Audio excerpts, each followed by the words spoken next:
Thomas Christopher Marshall lives in Felton. He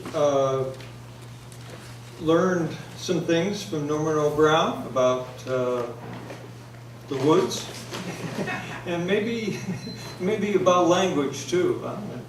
Our relationship to language and our relationship to the world and how that all works and doesn't work.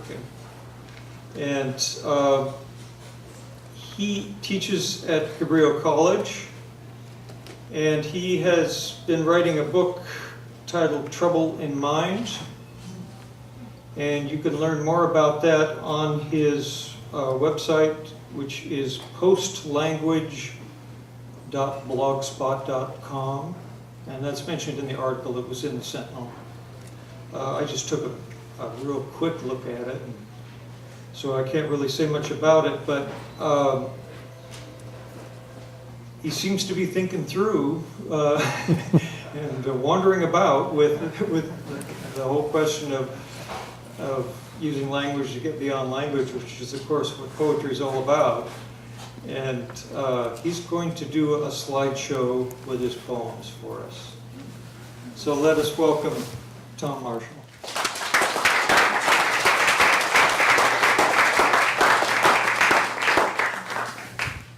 Give me a sec to get the tech going here, and we'll do this thing.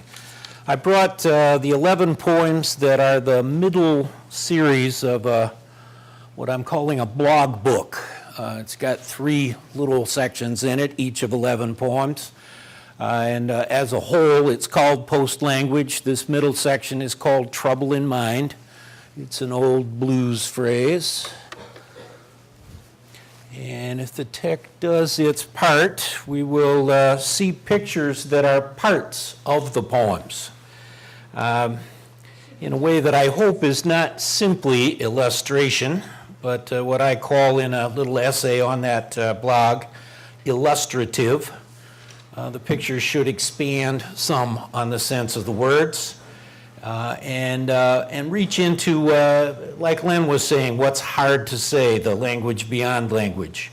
It's all part of an attempt to work with what I refer to as the incommensurability of our world and words. And I want to say I first worked in this way in '06 when I was invited to be part of a reading with some veterans of our wars in Iraq and Afghanistan. And I was trying to present some poems that approached some of my responses to those wars. And I found parts of what I wanted to say went beyond what I could say.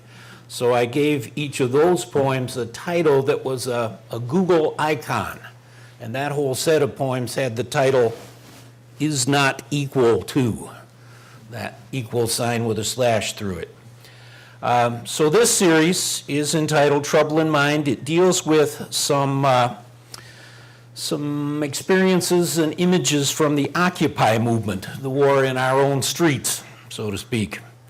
That movement spawned an organic technology called the human mic, where speakers would, who lacked a microphone and amplification could still reach a large audience by saying their talk bit by bit and having each bit repeated by the audience out to the larger audience.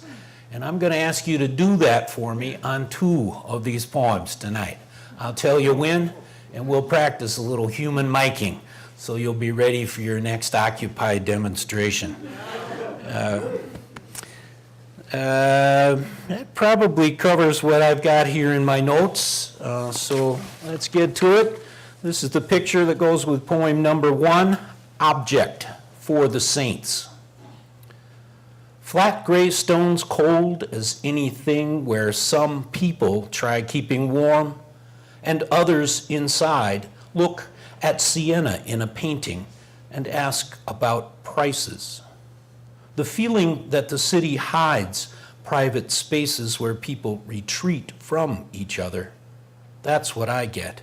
Hands in pockets, walking through it, cold, flat, hard surfaces some people are trying to sleep on. 2, cred for TSA. Even TSA contributes something to my thinking. Home attacks itself with the passport control practiced in each neighborhood by the passing glance of motorists. The strong-arm thought of difference rises equal to each outside being dragged to the center of exclusion. Pard, cloud, or person, all discredited strengths held there, taunting the weakness, spawning them. This is one of the ones where I'd like you to human mic with me. So I'm going to say the title and dedication. I'd like you to repeat it back. You can watch my lips. I'll try and lead you through it. And then I'll say one line. You'll get a chance with it.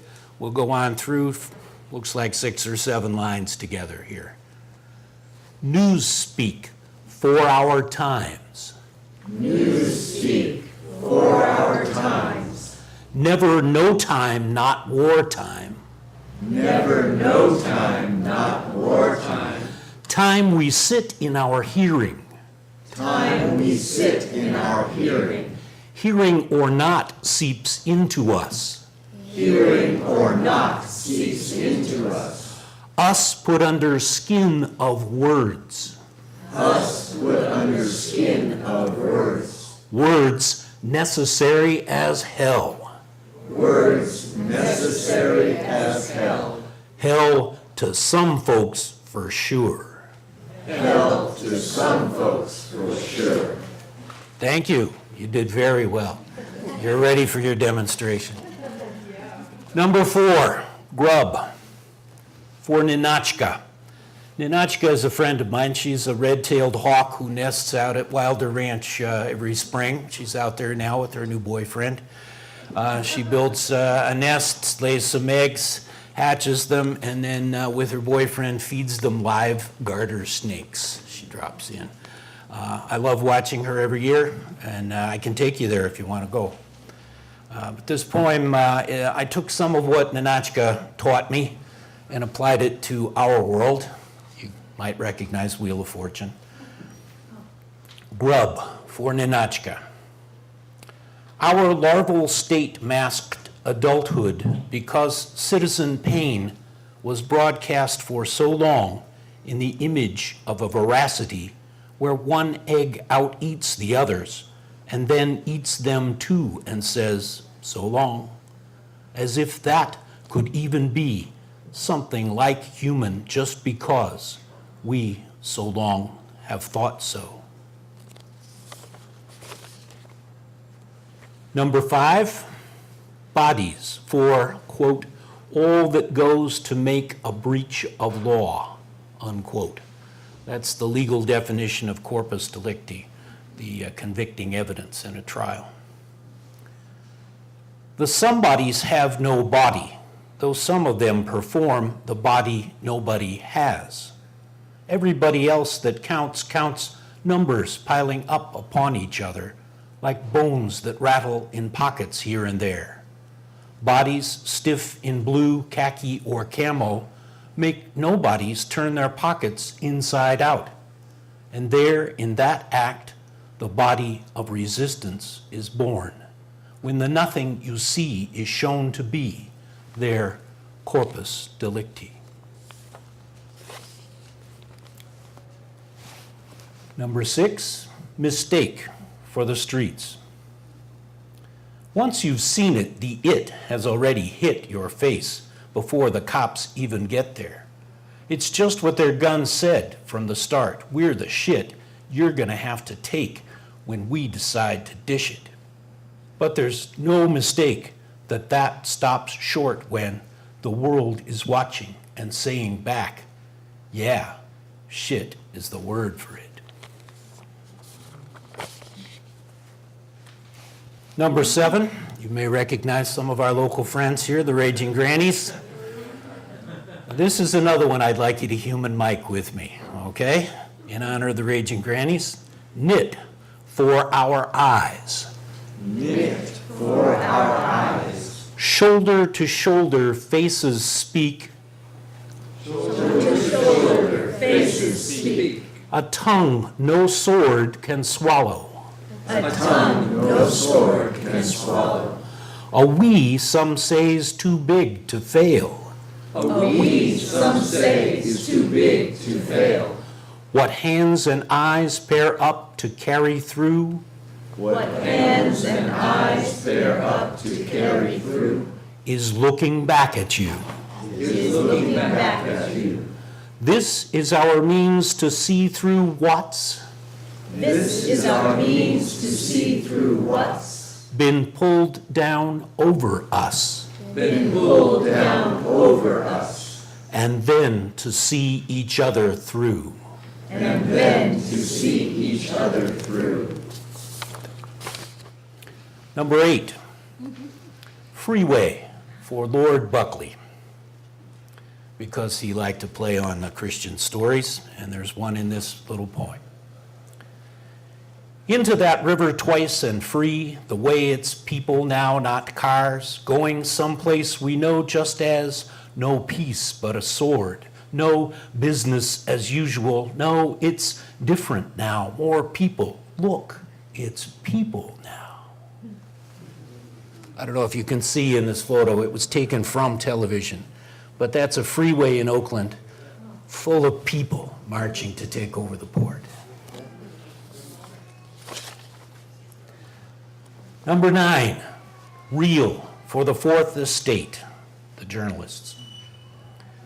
What's done here stays here in minds as territory undisputed that TV can't deny to us, though them, they hawk it as more of what their discredit buys and sells as it's real. Our we has brought, not bought, this space into existence. 10, Risk for banking.